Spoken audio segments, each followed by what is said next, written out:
Welcome back. The time of planting is coming very, very fast. Do we have all the fields ready? No. Are we working on it? Yes. So with all that being said, there's plenty of equipment that needs to get ready, such as the hay bine and the tedder, the baler. I've done some stuff, you know, I have the parts for the hay bine, just have to put them on. I don't have necessarily all the parts for the tedder, and I don't have the parts for the baler yet. But with planting season being right around the corner, it's basically time that I get the corn planter ready, because I have not messed with this thing at all. Once I got it, we unloaded it and we backed it in the shed right here, and that's where it sat. So I need to get that out and try and figure out what all we need to do, you know, get close for our population settings, you know, try and get everything at least close so we don't have to do this come planting time, because I have no idea what the settings are on this thing, and I know the hydraulic cylinder probably needs rebuilt, so I'm gonna have to do that. This is missing a lot of parts. Basically, this is like a stripped down version, because it should have fertilizer boxes up here, and then obviously the seed boxes, and then there's a herbicide box and a insecticide box, I think, that attached to the back here as well. All that stuff's missing. Not a huge deal. I don't really need any of that. Even the fertilizer boxes, yeah, it might have been nice, but still not a huge deal. So I think what's gonna happen is, because of how tight everything was in here, especially with the manure spreader over there, we have all this like dead space back here. So I think I want to reorganize some things, and that way it's just a little easier and a little bit, you know, more efficient with our space. So since we took everything out of here to get the plow out, I think what I'm going to do, obviously I got to pull out everything out, like the wagon and all that, get the corn planter out. I think we're going to put the corn planter on this side, and then maybe the wagon in there, and then the hay bine in front of that. Haven't quite figured that out yet, or the hay bine over here. However this stuff works out, however it pans out, that's how we're gonna do it. But for right now, we'll get this stuff moved, and then we'll get that out. And I got the owner's manual, as you've seen, so we can go through and start running down all the checklists of everything. I know I have to reattach the tongue because that's not obviously attached, so I gotta do that. And then we can pull it out and get her ready.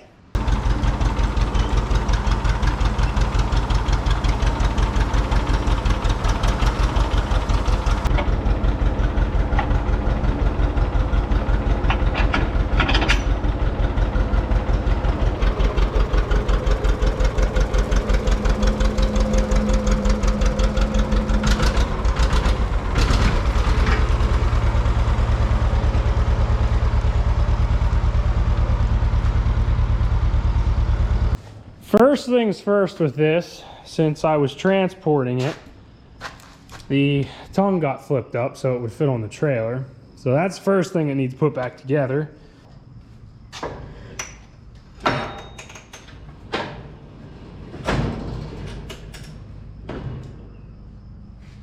So the tongue is fastened. I got it hooked to the tractor. I'm pretty sure I got to change clearances there. I was pretty certain that this leaked all over the place, but I'm a little confused, because if you push on it, which I probably can't get it to do it by hand, by one hand. Anyway, you can kind of hear the hissing. There's a hole drilled in the plug. So I'm not too sure that this actually does leak. I've come to the conclusion that I was hoping and assuming, and from what I bought it from, this is what they said, but that it was 36-inch rows, and that's what our 2-row corn head there is 36 inch. It's a wide row. But after looking in the manual here and judging by these holes here and where the spring rods and everything are set, that it's actually set at 38. So would that be a problem? Probably not. the head would still probably grab the ears. They'd just be a little bit wider. I don't like that. I'd rather have it set at 36 because that's where I want it to be. If I had preferably it would be 30-inch rows, but I don't have the head for that yet. Maybe in the future, I don't know, we'll see. But so I think what I'm gonna do, just because now having to just set this up and basically lubricate it and set the population and everything, I don't think I can really do that at this point because I think I have to change all the row units and move everything to where it's at 36-inch rows. So before I start tackling any of that in here, because they want rain for like the next 10 days on and off, I'm gonna try and get this thing out and put it in here where I want it to go, and then I can start putting away some of the other equipment, at least get that put away, and then we can tear into this and see what all is gonna be required. I'm guessing everything's gonna have to be moved over, probably all these. Everything's gonna need slid over on the shaft. I might break some bolts off. These are just a matter of popping a pin out, but I'm pretty certain you can't just move that. You gotta move, obviously, the whole row unit, so we'll see what that entails.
Equipment's put away, completely reorganized, and I think for the better, actually. Just kind of made a little bit more room, it seems. Got the hay wagon back there, the hay bind in front of that, because obviously you'll need the hay bind before the wagon. And corn planter fit in here pretty good. Got the tedder in here, and we got our sprayer. And then the John Deere. And we still have room to spare. And a little bit more room over there as well. So, yeah. Now, next thing is try and get those row units moved, which probably gonna have to take that to another day because at this point, it's getting kind of late-ish, and I have some other things that I have to do. So I'm not gonna tackle that tonight because they do want rain, like I said, the next, I don't know, 10 days, whatever it is. So I'm gonna just try and read the manual a little bit so I can understand a little bit more what exactly I have to do. And then hopefully we can get it out here. I can work on it back there where it is, but it's just gonna be a little bit more of a pain. And supposedly you're supposed to lower it, I believe, and put the row units probably so they're touching, so it lifts pressure off of the arms there. Okay, so day number 2, this is what I've been up to. They had, originally when I got this, I was told the hydraulic cylinder leaked, and there was a puddle of oil underneath this thing. I never really dug into it. So upon looking at it, they had a plug in here with a hole, as I think I might have stated yesterday. That's where it was leaking from. They had this one hose, all one, coupled together. So obviously in a hydraulic cylinder, there's, unless I was missing something with this plug here, but you need to have a return line. There's nowhere for the oil to go So I took apart the hoses. I had a fresh end from that hose we made on the 460. I took that end, and then, so basically I managed to come up with 2 hoses, and I have everything to the point where it lowers and it raises. So at this point now, I can, because according to the manual, this thing says somewhere in the front here, to change the row width, proceed as follows. Lower the planter until the runners rest on the ground. Loosen the bolts in the sill bar brackets and detach. So this thing needs to be lowered, so that's why all this had to be taken anyway. And I ended up bending this a little bit, so hopefully that's still all right. I forgot to take it out of the transport position, so that was my fault.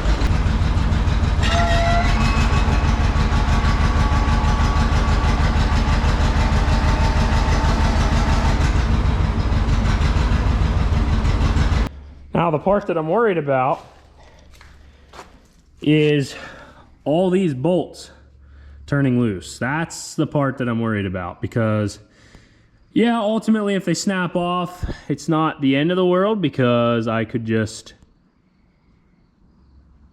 basically drill them and re-tap them, but I just don't want to have to do that if all possible. So I'll pop the hoppers off of here just to be able to gain a little bit more better room. These are really going to be easy to move. So this is 40, 38, 36. This is just for the bracket. So this should be 36. And then there's something about these other ones, you move half the distance to the center or something I read. I'll have to double check that and see what it says for sure. And I'm assuming this took the spring pressure off.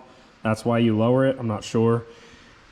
In doing all this, I should probably, even though they don't really serve a purpose at this point, I really should take off or move these over also to be in line. Again, there's no fertilizer boxes, so to have these discs on here and these little fingers is probably pointless. It probably doesn't do anything. The only thing, and I don't know if it's gonna make it worse having these on here, having the discs before the runners even come through. I don't know what that's gonna do. So I'm not sure if I should let me know what you guys think in the comments, if I should be taking these off or just letting all this stuff on to kind of smooth the ground in front of the runners there. I don't know if that's something I should be doing. Another thing I noticed is with the chains here, they are, I think, just tied together as near as I could tell. Yeah, they're like tied together, and we're missing because I know the other portion for the chains for the markers comes up here with springs and like a special bracket. I could probably make my own, but I'm assuming they were just manually pulling them. I'm not entirely sure. I wish the lighting was better in here. I'm working in the back of the shed and I could have it out there, but now it's raining. So I guess here goes nothing.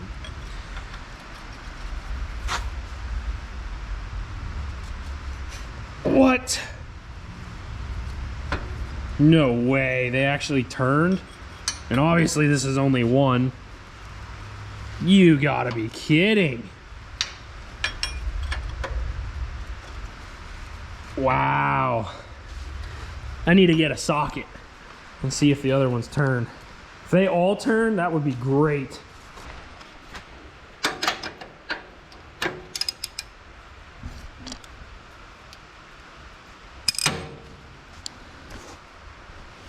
Wow. That is great. I love it. And then we got to pop the pressure spring out. And also loosen these two on the bottom, and hopefully those come out just as easy. I might need a extension for those.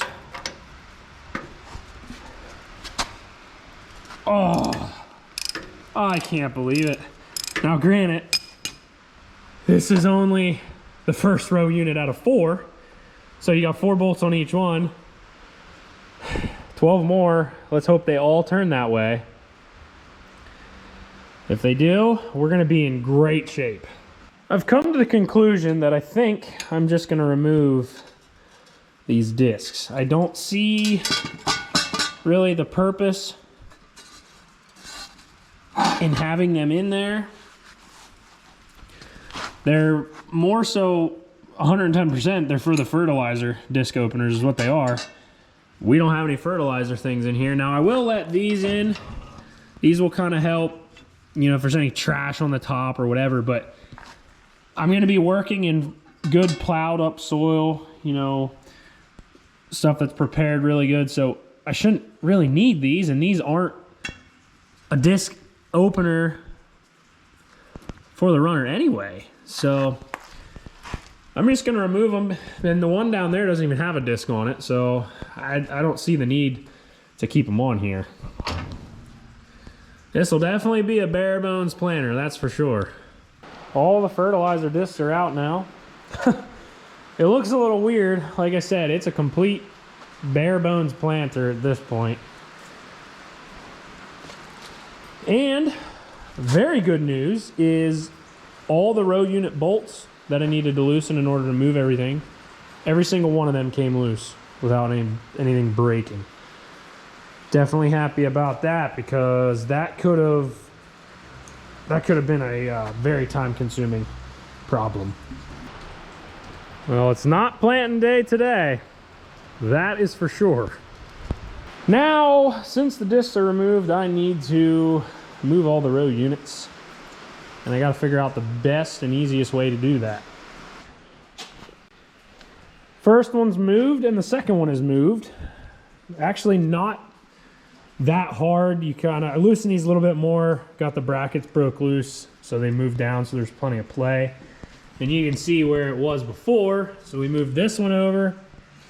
This one and this one are 36 into the center. And then this one is half of that distance from the center of the planter, so it would be 1.5 feet to the center here. That one's good. So I just have to do these last two, and then at that point, I'll put everything back together, tighten everything up, and then I'm gonna probably raise it and check all the row units and make sure every chain is intact. I mean, all that stuff needs gone over. Probably pull some of that stuff off and just double check. I guess there's like little, I don't know exactly what they're called, but they're like little shim plates inside there, so I should probably check those. Make sure all the finger pickups and everything are good inside there. And then we got to set population, then we got to grease everything. There's definitely a little bit to do yet with it. And I also want to get a thing of graphite so we can put it on the seeds. That way it lubricates everything within the pickup and the fingers, and so on and so forth. Every row is at 36 inches now. Everything moved perfectly.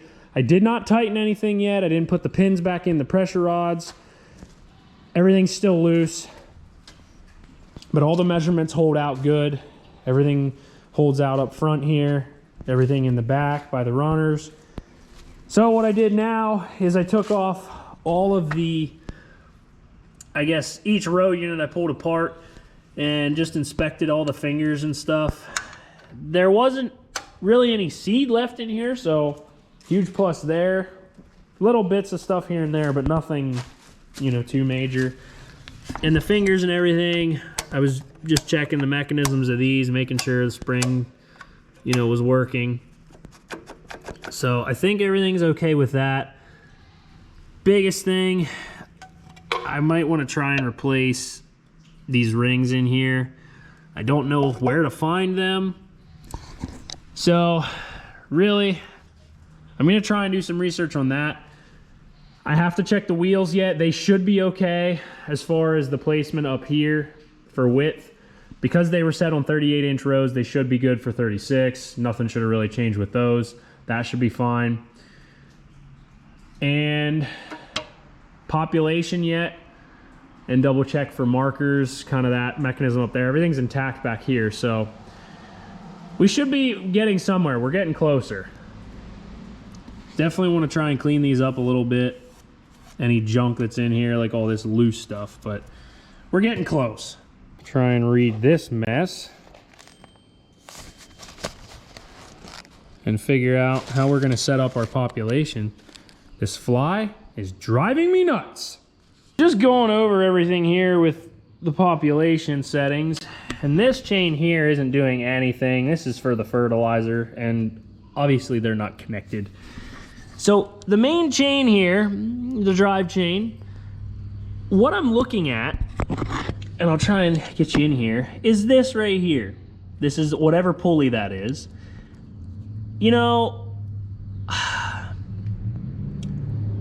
I'm just to the point where I'm like, why? And I'm irritated. Because if you can see that, all right, truck. If you can see that, it's welded. And I can tell that it's not a factory weld. So I don't know why they welded it. I don't know what purpose, because now, if I'm understanding it correctly, you literally cannot change the sprocket size. You cannot change the population because they freaking welded it. Why? This is what happens. So I've counted the teeth, and obviously, why would it? It's not set on the right population of what we would like to use. It's on a 9 and a 7 on an idler sprocket 1, and I have no clue for the life of me, going by the charts, what combination or what population they were even trying to set, because the only 9 and 7 that I see on here is with idler sprocket 2, and they have it set on 1. Well, I guess this is what happens when you buy old machinery like this. But they didn't have to rig it. I'm trying to figure out why they even did that in the first place, honestly. Unless I'm missing something, but it doesn't make any sense, because all these gears and sprockets have holes in them, and there's holes here to shove a pin through to hold it, or a shear pin. That's kind of the principle. And then you slide this one over. Again, unless I'm missing something, but you can't. Like, there's nothing you can do. Like, this one here slides over too, but again, I don't get it. I don't think that's supposed to be welded like that. You can tell it's not factory, and there's a hole going through it. So it's like it broke the shear pin, and they got tired of replacing shear pins and just welded a bunch of junk on there. Oh, so that's gonna set us back a little bit. So I still have to tighten everything. I gotta go over all the row units, clean them up, probably replace one of the wear discs or the shims, and put everything back together. But the biggest problem now is setting our population. So yeah, that's gonna probably take some time to do. I'm not sure. Maybe I can get a small cutting wheel in there and try and grind that weld off, and I don't know. Yikes. Well, that's gonna end today's video. I was really hoping that I wouldn't run into something like that. Out of all things, I would have rather, I think, snapped bolts off and had to drill and tap. But anyway, you can't win them all, I guess, and that's, I guess, part of dealing with old equipment that, you know, who knows what happened or why they did that, but I'm sure there was a reason for their madness, maybe. Anyway, be sure to subscribe to the channel. Thanks for watching. I got to figure something out with this. So until next time, hopefully the next time you guys see this thing, hopefully I'll have something figured out. Hopefully something will be a little bit further along than this. One could wish. I'll see you next time.